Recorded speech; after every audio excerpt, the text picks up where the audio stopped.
Olá, seja muito bem-vindo ao programa do Conselho Federal da Ordem dos Advogados do Brasil. Vamos ao resumo das notícias de hoje. OAB obtém vitória no Conselho Nacional do Ministério Público a favor da advocacia. Operadora de telefonia móvel pede a ajuda da ordem para identificar problemas relacionados ao setor. Exame aplicado pela OAB revela o bom desempenho de candidatos que sequer terminaram o curso de Direito. Mercado de trabalho exige do advogado conhecimento cada vez mais amplo em várias áreas de atuação. E ainda, presidente nacional da Ordem fala em nome da advocacia brasileira na posse dos novos dirigentes do STJ. Você vê tudo isso e muito mais agora no programa OAB Nacional.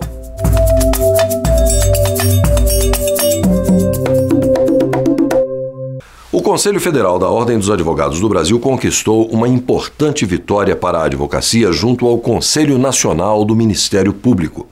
O CNMP aprovou por unanimidade uma resolução que assegura o direito do advogado de ser recebido por promotores de justiça e procuradores, independente de horário previamente marcado ou outra condição, observando-se apenas a hora de chegada. Para o secretário-geral da OAB, a resolução aprovada pelo Conselho Nacional do Ministério Público vem assegurar uma prerrogativa do advogado. É de ser recebido por membros do Ministério Público, como também do Judiciário, sem necessidade de marcar ou de agendar previamente um horário. Porque, afinal de contas, o advogado ele representa o cidadão e ele, quando procura um membro do Ministério Público, ele está na defesa de urgências de uma pessoa e que, por vezes, essas urgências não aguardam um momento seguinte para um recebimento. Apenas quando o promotor ou procurador da República, por motivo justificado, não puder receber naquele momento, ele imediatamente deverá designar dia e hora para receber o advogado. Portanto, é uma resolução que constitui uma norma que vem a impor aos membros do Ministério Público o cumprimento desta prerrogativa do advogado. E assim, o advogado passa a ter um instrumento para reclamar ao Conselho Nacional do Ministério Público se algum membro do órgão vier a descumprir esta medida, esta resolução. De acordo com Marcos Vinícius, a norma deve facilitar o exercício da advocacia no âmbito do Ministério Público. Infelizmente, muitos casos ainda persistem em nosso país de que advogados e mesmo o público não possuem acesso sequer às instalações, à sede onde funciona o Ministério Público.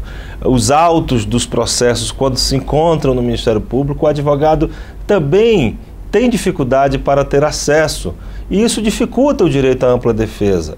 E quando o advogado não pode exercitar amplamente com força, com energia a defesa, a plenitude da defesa, quem perde é o cidadão, porque ele fica evidentemente desamparado e a Constituição Federal é descumprida, portanto. Em julho, o presidente da Ordem participou de uma sessão onde o assunto foi discutido. A proposta de resolução apresentada pelo conselheiro Fabiano Silveira, representante do Senado Federal no Conselho Nacional do Ministério Público, trouxe apenas uma ressalva. O advogado só não será recebido de imediato se o membro do Ministério Público estiver em audiência judicial. Atender as partes, atender o advogado. É muito importante que isso ocorra, sem formalidades desnecessárias. É óbvio que se o membro, por uma questão de trabalho, não puder atender naquele momento, né, a resolução prevê isso, que será marcada com a brevidade necessária essa audiência, esse encontro. Outra importante inovação desta norma, desta resolução do Conselho Nacional do Ministério Público, é determinar que nos casos de urgência não haja qualquer motivo a justificar o não recebimento do advogado. E deve ser, inclusive, constituído um regime de plantão, quando necessário, para que o advogado seja imediatamente recebido pelo membro do Ministério Público, ou seja, pelo promotor de justiça, procurador da República, quando o caso necessitar urgência, porque o perecimento do direito não pode ocorrer à míngua, à falta de um atendimento, de uma audiência do advogado com o membro do Ministério Público. O não cumprimento dessa resolução acarretará representação disciplinar. Se houver um descumprimento injustificado desse dever, poderá trazer consequências na esfera disciplinar, como qualquer outra quebra de um dever funcional. Então, se houver uma recusa injustificada, que não tenha menor sentido por parte do membro do Ministério Público, essa recusa, na verdade, significa negação da justiça, negar justiça, negar o exercício da sua própria função. Nenhum agente do Estado exerce a sua atividade para si mesmo, mas para servir, para prestar um serviço.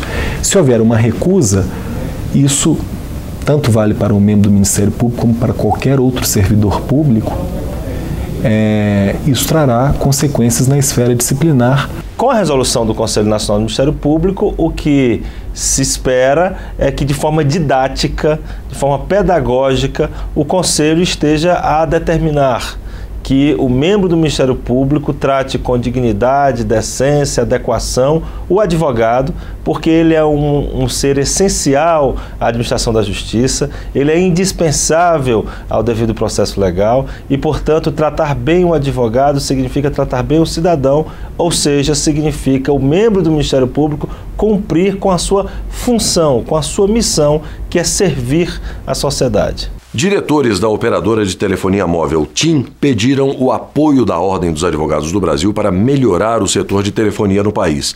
A ideia é que representantes da operadora visitem as seccionais da OAB para receber da entidade contribuições visando solucionar os principais problemas relatados pela sociedade civil quanto à utilização do serviço em cada estado brasileiro. Falar ao celular é tarefa que exige paciência. Meu celular é corporativo e eu estou tentando falar com meus colegas, não completa a ligação. Eu tenho um problema bastante com isso. Geralmente eu tento fazer ligação, aí não completa a chamada. Ou então em 2, 3 minutos a ligação cai e tem que ligar umas vezes de novo. A gente paga por um serviço que não está sendo prestado a contento, eu acho que ninguém fica satisfeito com uma situação dessa, não.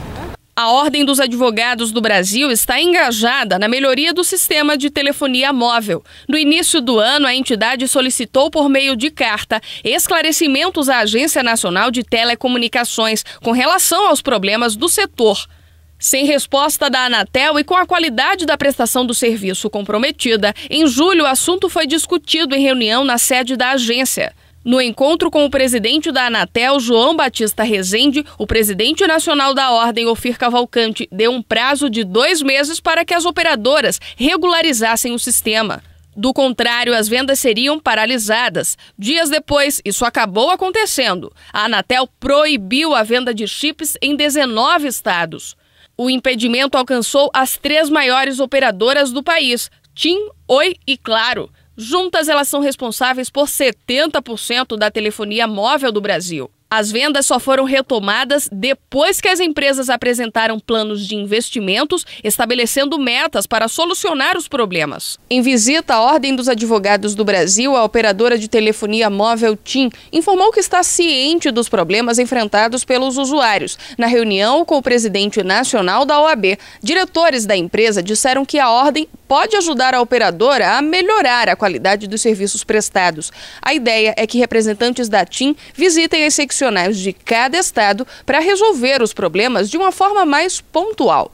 A telefonia móvel no nosso país é uma preocupação muito grande. A Ordem dos Advogados do Brasil, ao lado da sociedade, ao lado do consumidor, buscou a Anatel para resolver esse problema. Nós não aguentamos mais, enquanto consumidores, enquanto usuários da telefonia móvel, as constantes quedas de ligações que temos quando nos deslocamos, quando estamos em várias cidades do Brasil. Isso precisa acabar. A Ordem, então, incentivou, estimulou, pediu à Anatel que solucionasse isso. A Anatel suspendeu a venda dos planos e agora retomou. Nesse momento, a TIM, entendendo que era importante fazer essa interlocução com a Ordem dos Advogados do Brasil, com a sociedade brasileira, nos procurou com o objetivo de conhecer quais as nossas reclamações, quais os nossos problemas. E, certamente, isso tem que ser direcionado para os estados, porque é neles que isso está muito mais presente. Portanto, a partir de agora, a TIM vai procurar as OABs em cada um dos estados da federação com o objetivo de ver quais são os problemas e apresentar soluções. A Ordem não abrirá mão disso. A TIM ou qualquer outro operador de telefonia móvel tem que cumprir seu papel. Você vai ver depois do intervalo, o exame de ordem aplicado pela OAB revela o bom desempenho de candidatos que ainda não terminaram o curso de Direito. Você não pode perder, nós voltamos já.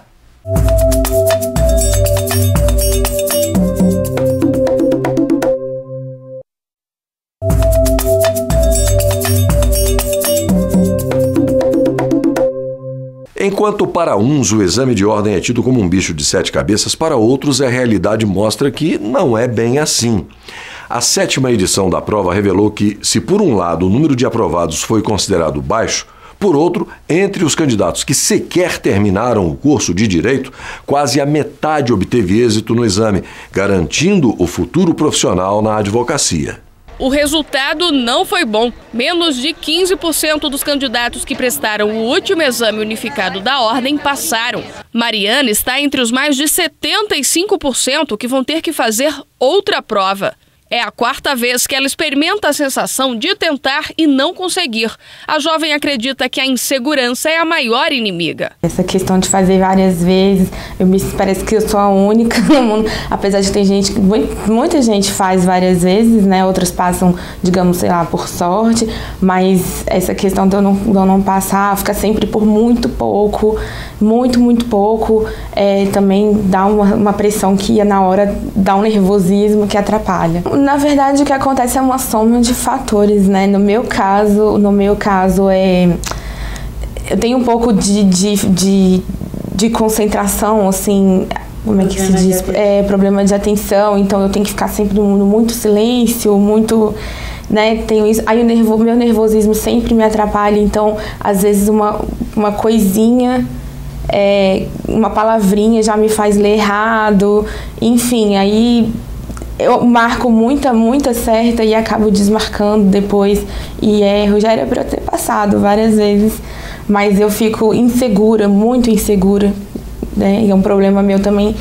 E aí eu acabo transferindo isso na prova. Este professor de Direito da UNB considera que o exame aplicado pela Ordem é necessário para combater a queda da qualidade do ensino jurídico no país. Houve uma expansão muito grande dos cursos de Direito no país, no ensino superior em geral, mas em especial dos cursos de Direito. Essa expansão ela não foi acompanhada no controle da qualidade, né? A gente tem profissionais já formados, inaptos para o exercício da profissão. Isso se revela muito claramente pelo índice de reprovação e pela forma da reprovação de um volume muito grande de alunos fazer uma pontuação muito baixa, né? De uma prova relativamente simples, né? Isso revela a necessidade do exame de ordem. E a corporação Ordem dos Advogados do Brasil, ela pode, a seu critério, estabelecer um exame num determinado rigor para o exercício profissional. Nós entendemos que o exame deve aferir as condições razoáveis para um advogado no início da profissão. Não é um teste para um concurso público, ao contrário. Desde que o bacharel reúna as condições razoáveis, as condições mínimas para o exercício da advocacia, independentemente do número de aprovados, ele deve sim ser aprovado no exame de ordem de acordo com os requisitos estabelecidos na nossa legislação. Mas apesar do baixo índice de aprovação, o último exame revelou uma reação positiva. Entre os mais de 15 mil candidatos do 9º e do 10º semestres inscritos na prova, quase a metade foi aprovada. O saldo favorável é resultado do interesse de cursos e alunos em melhorar. Já acelerei meu futuro, né? O futuro para Fabrício está mais perto porque assim que se formar, vai tirar a carteira para advogar nas áreas tributária e empresarial, como deseja. Ele está entre os aprovados no último exame da Ordem, antes da conclusão do curso. Receita de bolo não existe, né? Mas eu acredito que muita leitura, muito estudo e estudo periódico, né? O estudo que é feito constante. E um treinamento específico para a segunda fase, eu acho que com base nessas duas premissas, é perfeitamente possível o aluno passar. Não tem segredo, né? Não tem. É dedicação, esforço, que aí é recompensado e é muito bom. A gente deveria ter cursos bastante rigorosos que tivessem um aprendizado bastante efetivo, bastante dinâmico, bastante eficaz e que, ao final do curso, o aluno tivesse toda a tranquilidade que pudesse submeter a qualquer prova e aí seria desnecessária a prova se o aluno, se praticamente todos são aprovados na prova, porque a prova, ao aferir os conhecimentos, vai verificar que os alunos são aprovados, não teria necessidade da prova, né? Agora a gente vê exatamente o contrário. Provas, às vezes, muito simples, de um processo de memorização de alguns aspectos da legislação e, no máximo, da jurisprudência, acabam gerando um índice de aprovação muito alto. Isso significa que há um problema no processo de aprendizagem. Mariana reconhece que quando fez a prova pela primeira vez, ainda no 10º semestre, poderia estar mais preparada. Eu estava no último semestre, foi muito perto de formatura, então a gente também estava naquela ansiedade com formatura e preparativos, e aí eu ia para o cursinho, mas eu não estudava em casa. Eu tenho consciência de que eu não estudava, né? Eu tanto tinha semana de prova, às vezes eu tinha que largar algum pouco o estudo específico da OAB para estudar para as provas, tinha monografia que eu estava fazendo, então assim, eu só ia realmente para o cursinho e pronto. Então assim, e foi para testar. Então eu realmente não acho que eu estivesse preparada naquela época de verdade, não, como deveria. Alexandre Bernardino acredita que o Ministério da Educação deveria avaliar os cursos de forma mais efetiva. O mercado e o mercado de ensino, de educação, acaba regulando o ingresso de profissionais. Isso é muito ruim, a gente deveria ter algumas formas de controle mais efetivo por parte do MEC dos cursos de direito. né? A gente deveria ter avaliação contínua dos cursos, avaliação não pelo exame dos alunos, avaliação em loco, pela qualidade das aulas ministradas, pela dinâmica do núcleo de prática jurídica, pela possibilidade de ter um acesso à biblioteca virtual ou real de qualidade, ou seja, uma ambiência acadêmica que gerasse aprendizado de qualidade. A consequência disso, naturalmente, é um aprendizado efetivo e um profissional competente. Depois de enfrentar tantos exames, Mariana aprendeu a direcionar os estudos e a não repetir os erros. Eu fui vendo onde eu errava, por que eu errava e fui estudando em cima desses meus erros. Então eu acho que ajudou muito. E até a maneira de ver como se pergunta as coisas. O indispensável é muito estudo, realmente, concentração, foco, né? Foco é importante. E aprender, assim, estudar, inclusive, quem é a banca, né? Mas exercício sempre para poder fixar, eu acho que é muito importante também. O aluno tem que entender de teoria e prática do direito. Uma vez que ele entende de teoria e prática do direito, ele passa na prova. Né? Agora, um curso preparatório para o exame acaba sendo uma consequência de um aprendizado deficiente. Né? E é isso que ocorre na maior parte dos cursos, infelizmente, na maior parte dos bacharéis que se formam. Eles acabam tendo que, após um primeiro fracasso, enfrentar um curso preparatório para o exame, onde há dirigido um aprendizado para o exame de ordem, e aí então eles conseguem eventualmente a aprovação. Nem todos, infelizmente. Mas a gente sabe que em inúmeras instituições, desde que tenham alguma qualidade, o aluno que se esforça, ele tem o resultado com muita facilidade. Porque se o curso oferece um mínimo, o aluno tem condições de se desenvolver a partir daí. Já é um aluno adulto que tem condição de ser sujeito do seu próprio aprendizado, e se ele se esforçar, ele acaba tendo resultado como consequência desse esforço feito ao longo do curso, e não como consequência do esforço feito para a prova. É um dueto, digamos assim, né? A faculdade dá todos os meios para o aluno, mas o aluno tem que ir atrás desses meios também. É necessário.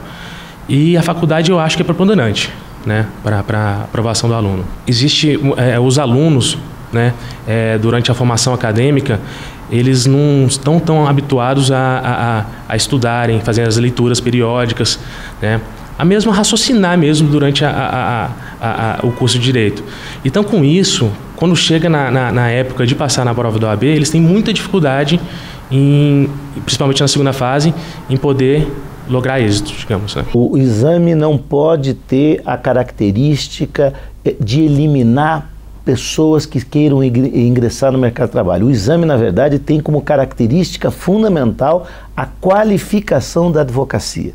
Nós percebemos claramente isso, inclusive com entrevistas de pessoas que se submeteram a exames, reprovaram na primeira ou na segunda prova, passaram na terceira, que essas pessoas louvam o exame de ordem, porque o exame inclusive fez com que eles se qualificassem, estudassem um pouco mais, se ativessem mais a questões profissionais, a questões do estudo do direito, que são fundamentais para o exercício da advocacia. Então eu posso assegurar que o exame hoje, não há a menor dúvida que ele qualifica a advocacia brasileira.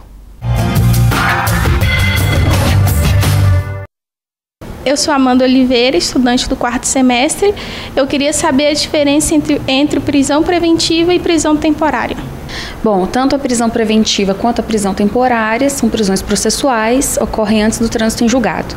A diferença básica é que a prisão temporária ela só cabe durante o inquérito policial e tem por objetivo facilitar ali as investigações no inquérito.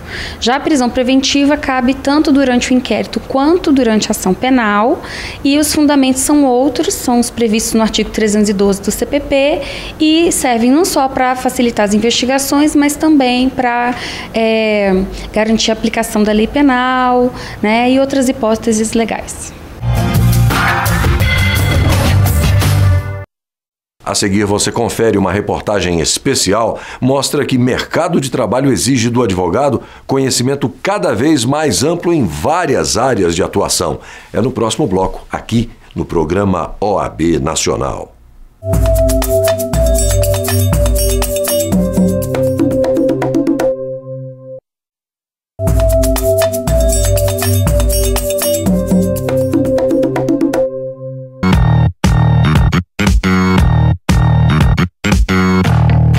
Nos dias 12 a 14 de setembro, o Grupo Fórum Cultural, com o apoio do Conselho Federal da OAB, vai realizar o Fórum Brasileiro de Direito Processual Civil.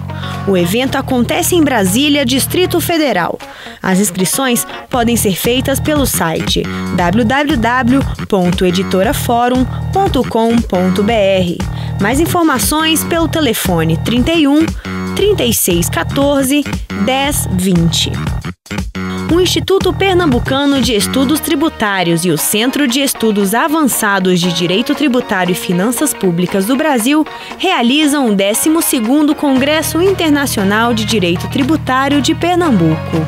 O evento vai ocorrer nos dias 26 a 28 de setembro em Recife, na capital pernambucana.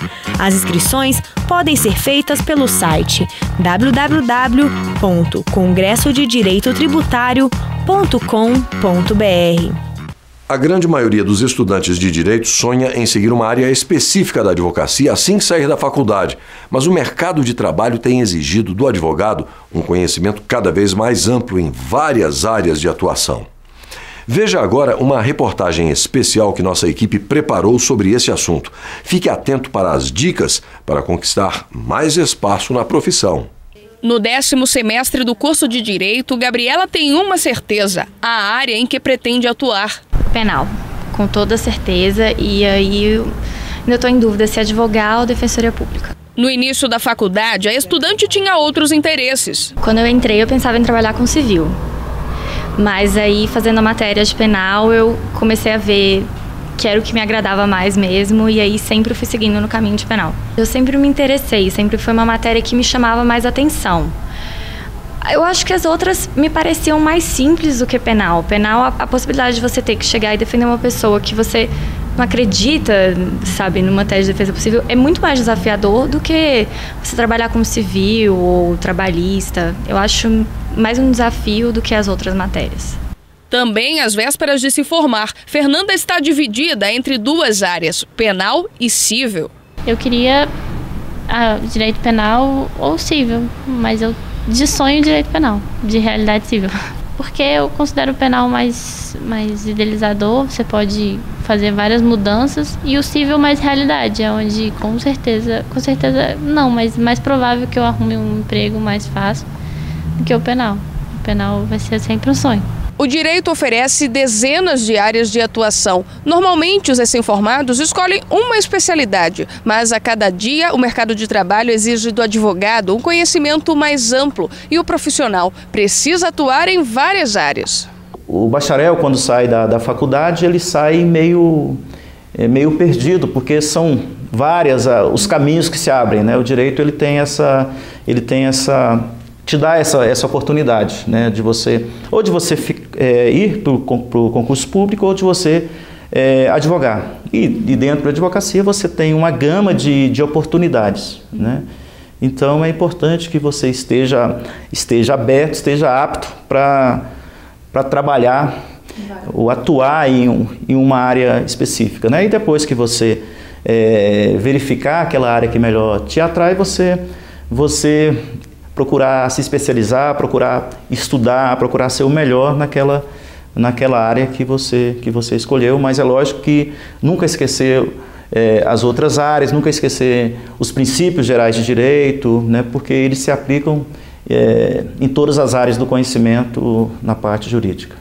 Antônio Marcos, quando terminou o curso de Direito, estagiava na área de financiamento habitacional e lidava com problemas na construção de imóveis em Brasília. Ele continuou atuando neste tipo de direito, mas ao longo de 20 anos de exercício da profissão, o advogado ampliou o leque de opções. Mais de um caso até de clientes que, nesta área de habitacional, que me procurou para atuar em outras áreas do direito de família, né, em outras áreas da parte de indenização, então que são áreas que eu acabo atuando também, porque na verdade eu acabo aceitando porque eu também tenho conhecimento naquela área específica, mas se eu não tivesse, eu não aceitaria, como já aconteceu de eu não aceitar.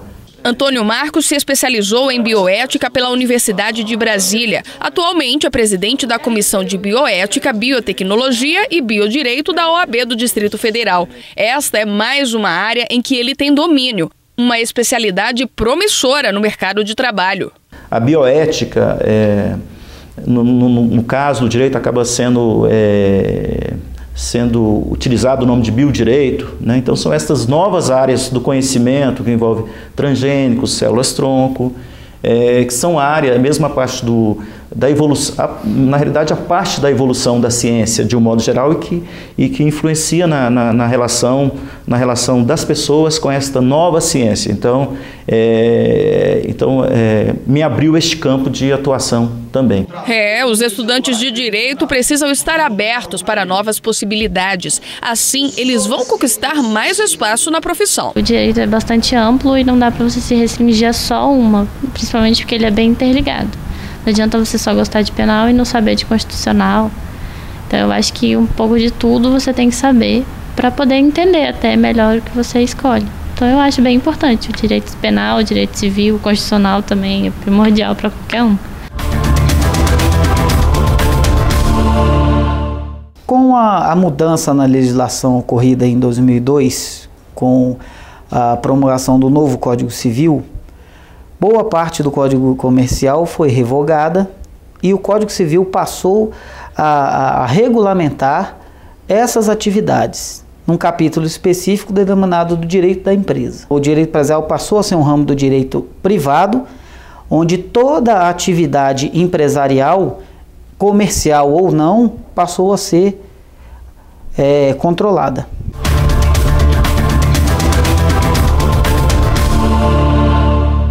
Com a atividade econômica sendo o carro-chefe da sociedade, com a massificação das relações jurídicas, o direito empresarial passou a ser extremamente necessário no dia a dia das empresas e também dos particulares.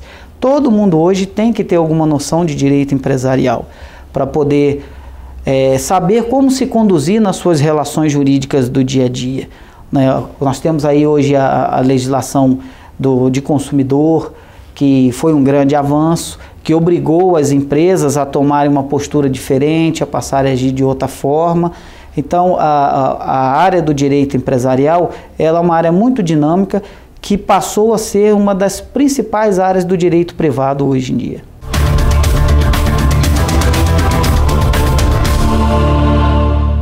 Os empresários, em função de um costume, eles têm o hábito de achar que o direito, a assessoria jurídica, o auxílio de um advogado não é tão necessário. E o que não condiz com a realidade no campo do direito empresarial, porque hoje uma empresa, por menor que seja, se ela não estiver agindo de acordo com a legislação, tendo uma boa assessoria, uma boa consultoria nessa área, ela não vai conseguir sobreviver ao mercado.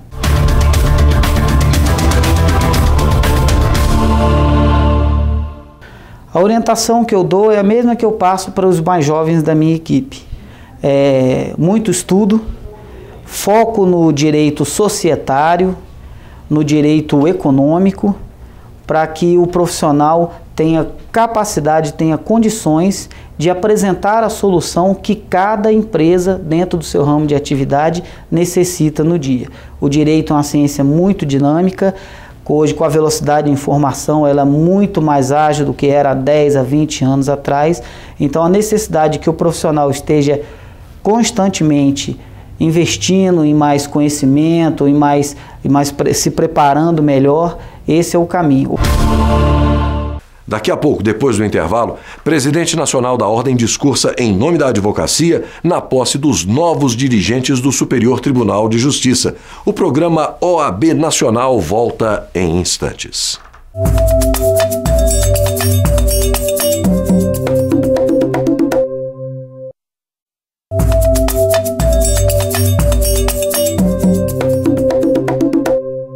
Desde o último dia 5, a Coordenadoria de Gestão Documental do Superior Tribunal de Justiça começou a eliminar os originais das petições digitalizadas protocoladas na Corte no período entre os dias 1º e 23 de julho deste ano.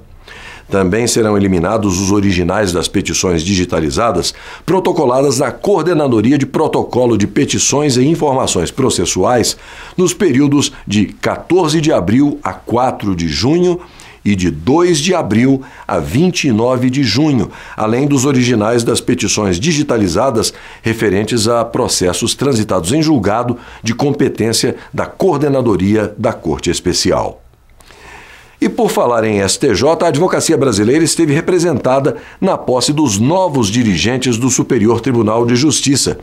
Em discurso, o presidente do Conselho Federal da OAB ressaltou a importância do Tribunal da Cidadania para a garantia de acesso à justiça a todos os brasileiros, bem como a contribuição dos advogados em sua missão constitucional para assegurar os direitos e garantias dos cidadãos. Os novos dirigentes do Superior Tribunal de Justiça tomaram posse em cerimônia realizada no plenário da Corte. O ministro Félix Fischer assumiu o cargo de presidente e o ministro Gilson Dipp o de vice-presidente do tribunal. Com o apoio dos meus eminentes colegas e o trabalho devotado dos servidores, reitero o compromisso de me empenhar para alcançar todos os objetivos estabelecidos nas propostas desafiadoras para a gestão, que espero e confio seja adequadamente compartilhado. Em verdade, qualquer vitória deverá ser creditada ao conjunto. Unidos pela amizade e confiança mútua, conseguiremos atingir, quero crer, o almejado sonho de se encurtar caminhos para a boa e correta aplicação do direito. Esse foi o propósito dos legisladores, esse foi, é e sempre será o nosso propósito.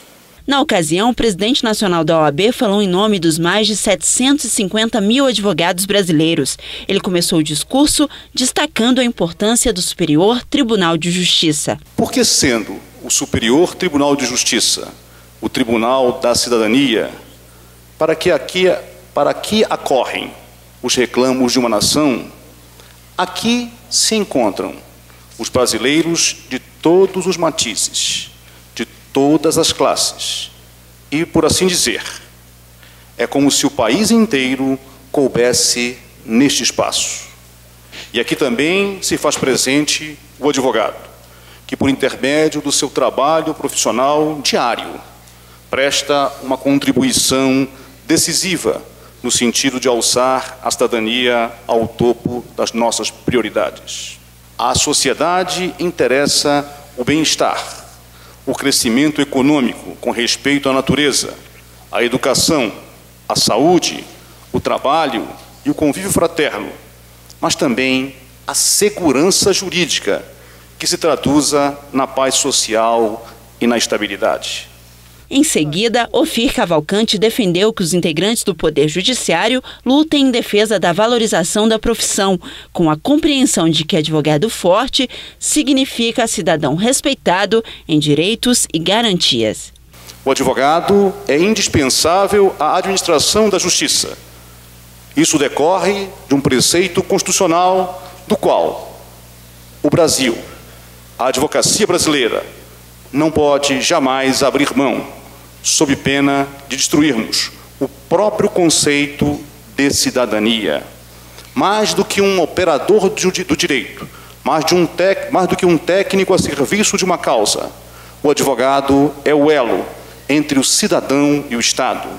É o responsável pelo equilíbrio das relações jurídico-processuais, intrinsecamente ligado à promoção da paz social. O exame da ordem também foi tema levantado pelo presidente nacional da OAB. Faço um parênteses para tratar em poucas palavras do esforço hercúleo da Ordem dos Advogados do Brasil para o aprimoramento da cultura jurídica e da importância que foi dispensada ao exame de ordem.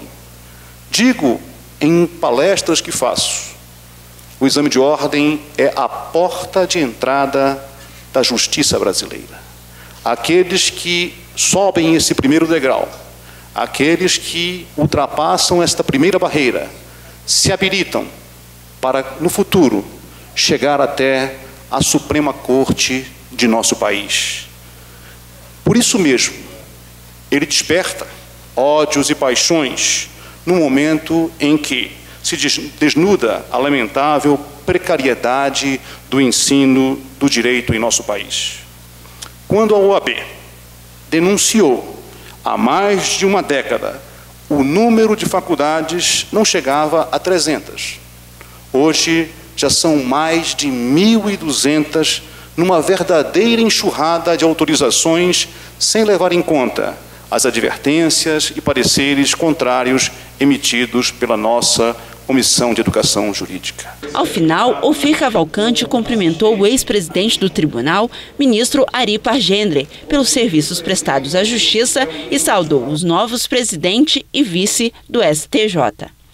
Ministro Ari Pargendre, receba, de uma forma muito carinhosa, os nossos cumprimentos e reconhecimento pelos relevantes serviços prestados à justiça brasileira durante toda a sua carreira de magistrado e, sobretudo, na presidência desta Corte.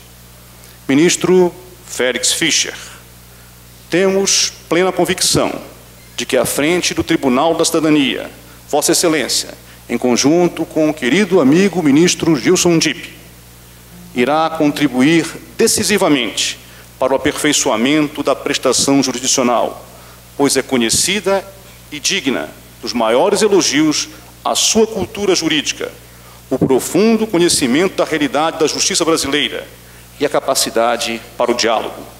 O ministro Félix Fischer tem 65 anos, nasceu na Alemanha e se naturalizou brasileiro. Ele é especializado em Direito e Processo Penal e fez carreira no Ministério Público. O vice-presidente ministro Gilson Dipp integra a Comissão da Verdade. A cerimônia de posse contou com a presença da presidente da República, Dilma Rousseff, do presidente do Senado, José Sarney, da Câmara, deputado Marco Maia, do Supremo Tribunal Federal, ministro Aires Brito, e do Procurador-Geral da República, Roberto Gurgel. Representa aquela renovação muito saudável na direção dos tribunais brasileiros. É hoje uma tradição há muito instalada, uma tradição saudável, e significa uma renovação que sempre trará novas ideias, novas visões e, portanto, um aprimoramento constante do nosso sistema de justiça. O ministro Félix Fischer é um homem de cabeça bastante arejada, é um homem que é um intelectual,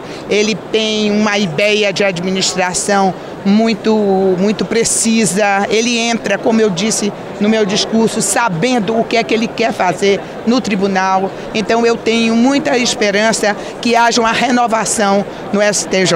Eu acredito que a gestão do ministro Fischer vai ser muito positiva para o Supremo Tribunal de Justiça, acompanhado do ministro Dipp, para fortalecer ainda mais o STJ no cenário brasileiro.